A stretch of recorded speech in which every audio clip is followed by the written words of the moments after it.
یہ وہ لمحہ تھا کہ جس ٹائم پہ مجھے اپنے گھر والوں سے بھی نفرت ہونے لگی تھی، کیونکہ ان لوگوں نے میرے ساتھ دھوکہ کیا تھا۔ ابو نے مجھے کہا چلو بائک پہ بیٹھو گھر چلیں۔ میں نے کہا مجھے میرا بچہ چاہیے، مجھے میرا بیٹا ابھی چاہیے۔ جیسے چھوٹے بچے ضد کرتے ہیں، میں وہاں پہ بیٹھ کر ضد کرنے لگی اور زاروں قطار رونے لگی۔ لیکن امی ابو نے تو جیسے دل پہ پتھر رکھا ہوا تھا، زبردستی کر کے مجھے بائک پہ بٹھایا اور مجھے گھر لے آئے۔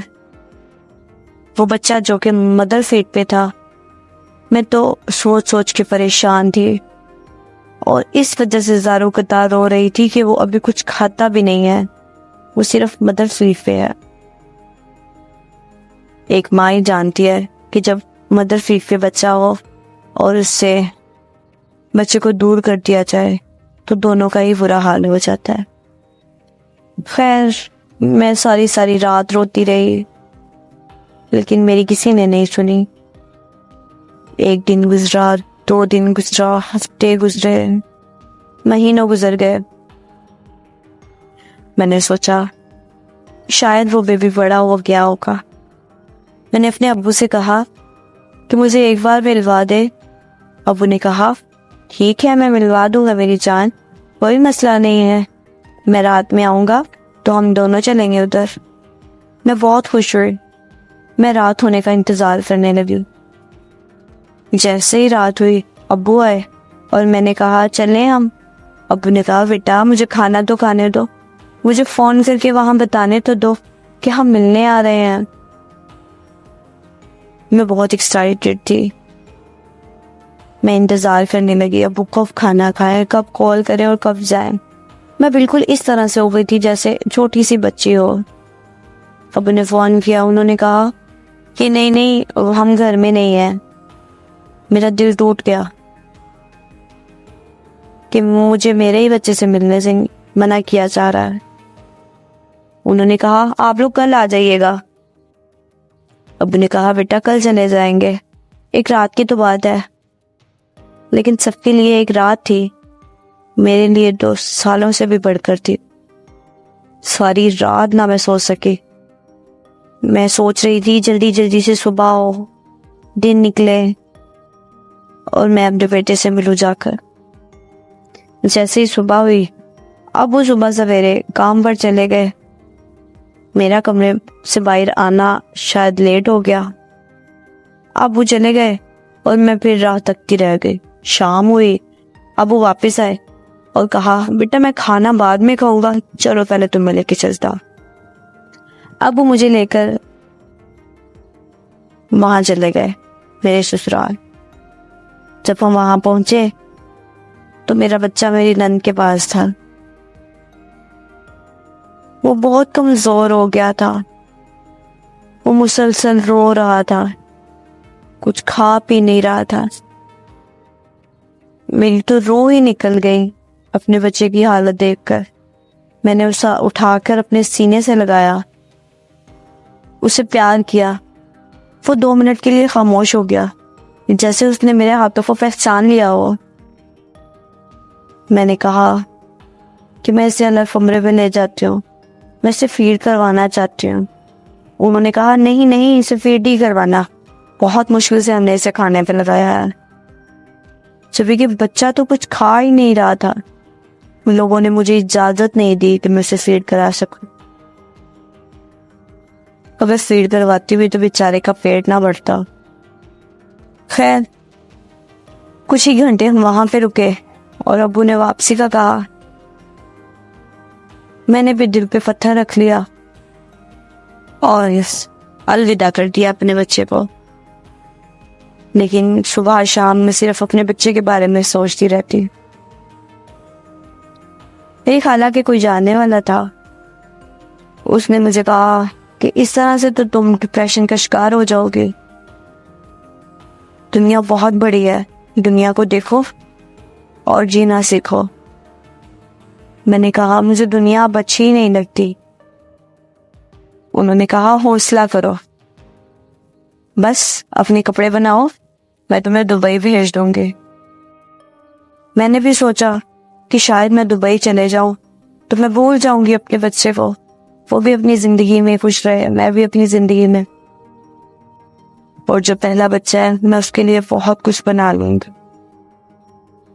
مجھے پارلر کے کام کے لیے دبئی جانے کا موقع مل گیا.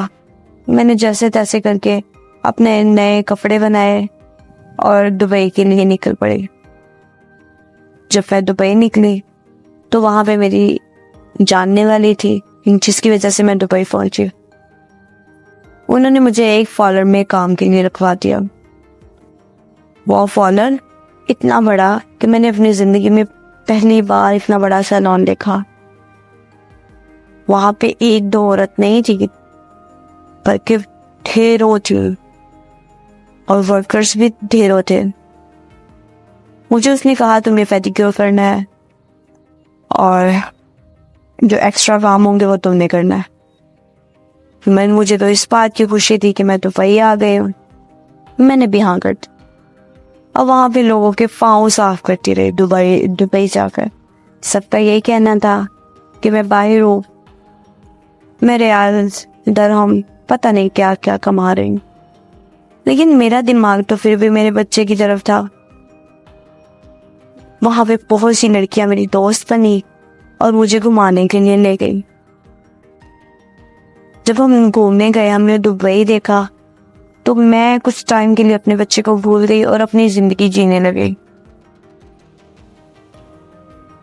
وہاں ایک شخص ملا, اس کو میری فرینڈ نے میری ساری سٹوری بتائی. اس نے شاید ہمدردی میں یا پھر غلط ارادے سے مجھے اپنی باتوں میں لیا اور میں بیوقوف اس کی باتوں میں آ گئی.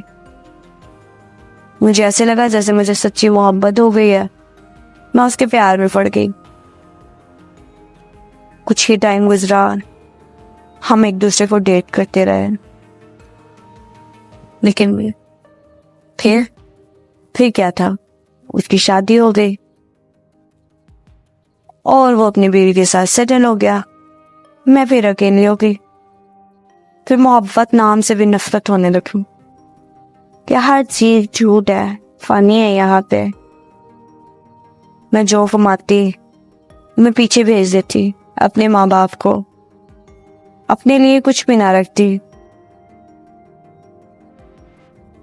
امی ابو نے نیا گھر بنا لیا.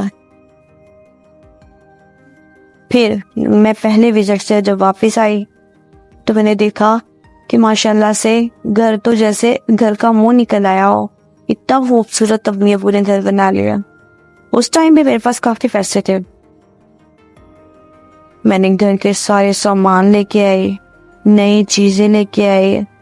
مجھے گھر بنانے کا بہت شوق تھا, لیکن شاید اللہ کو منظور نہیں تھا. میرا کبھی کوئی گھر تھا ہی نہیں. میں نے سوچا میں اپنے بچے سے مل کر آتی ہوں. میں اپنے بچے سے ملنے کے لیے چپکے گھر سے نکل پڑی. میں اس کے لیے برانڈیڈ ڈریس لے کر آئی تھی اور وہ 1.5 سال کا ہو گیا تھا, لیکن وہ مجھے پہچانتا نہیں تھا. میرے ساتھ یہ دوسری بار ہو گیا تھا کہ میرا ہی بچہ مجھے پہچانتا نہیں ہے. وہ میری نن کو ماما ماما کہہ رہا تھا, جو سن کر مجھے بہت تکلیف ہوئی اور خوشی بھی ہوئی کہ میرا بچہ اپنی زندگی میں آگے بڑھ گیا. خیر وہ ساری چیزیں میں نے دی. کچھ پیسے میں نے اپنی شوہر کو دیے کہ میرے بچے کی جو ضرورت کی چیزیں ہیں نا اس کو دلا دے. اس نے بھی پیسے پکڑ لیے, اس نے بھی انکار نہیں کیا. اسے پتا تھا کہ اب میں باہر جاب کرتی ہوں. میں امی کی طرف آ گئی.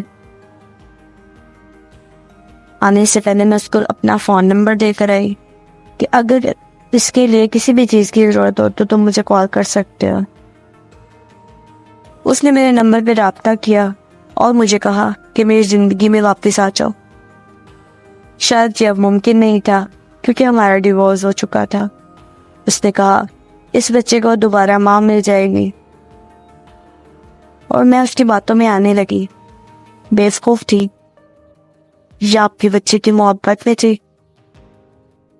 لیکن پھر مجھے کسی نے سمجھایا کہ وہ اتنا ہی اچھا تھا کہ اس نے پہلے ڈیورس دی کیوں, تم سے بچہ چھینا کیوں. تمہیں اذیت دی ہوئی کیوں؟ پھر میں نے بھی سوچا کہ بات تو یہ ٹھیک ہے. میں نے اسے کہا نہیں، میں اپنی زندگی میں بہت آگے بڑھ گئی ہوں، اب نہیں. میں نے فون بند کر دیا. میں امی کی طرف سے تھی لیکن بہت خوش تھی، کیونکہ میں اپنے بچے کو بھی دیکھ آئی تھی کہ وہ اپنی زندگی میں خوش ہے. میرا دوسرا بچہ بھی خوش تھا. ان سب کو دیکھ کر میں بھی خوش تھی، میرے ابو بھی خوش تھے، سب خوش تھے. پھر ایک دن میرے شوہر کی کال آتی ہے. تو مجھے کہتے ہیں کہ آپ اپنے ابو کے ساتھ گھر آؤ. اب میرے ابو کی طبیعت بہت خراب ہے. ابو نے کہا چلو بیٹا کوئی بات نہیں، چلتے ہیں. میں ابو ان کے گھر چلے گئے. میرے شوہر نے مجھے بتایا کہ ڈاکٹرز نے کہا ہے ان کی خدمت کرو، آخری ٹائم ہے ان کا، لیکن یہ بار بار تمہارا نام لے رہے تھے تو اس لیے تمہیں بلا لیا. میرے سسر نے نا مجھے پاس بلایا، میں بھی چلی گئی. انہوں نے میرا ہاتھ اپنے ہاتھوں میں تھاما اور کہا بیٹا مجھے معاف کر دو، مجھے معاف کر دو. اور آنکھوں سے آنسو آ گئے. اتنے میں میری ساس ادھر سے آئی. اس نے میرے سر پہ ہاتھ رکھ کے کہا ہم نے تمہارے ساتھ بہت زیادتیاں کی ہیں، ہمیں معاف کر دو. پہلے تو مجھے ایسے لگا کہ جیسے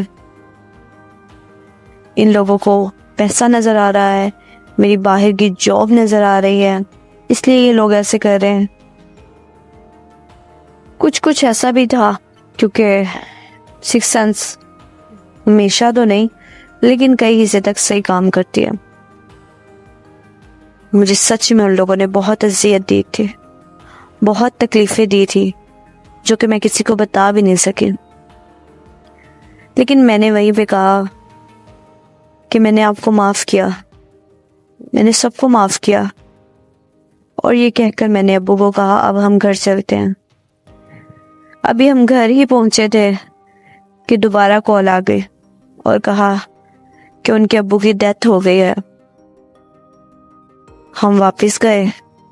میری ساس زاروں قطار رو رہی تھی. میرے شوہر نے کہا کہ شاید ہم لوگوں نے تمہارے ساتھ اچھا نہیں کیا، اس لیے میرے ابو کی جان نہیں نکل رہی تھی.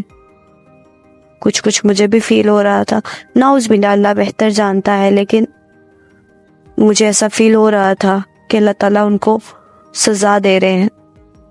جیسے ہی میں نے معاف کیا اللہ تعالیٰ نے بھی معاف کر کے اس کی جان قبض کر لی.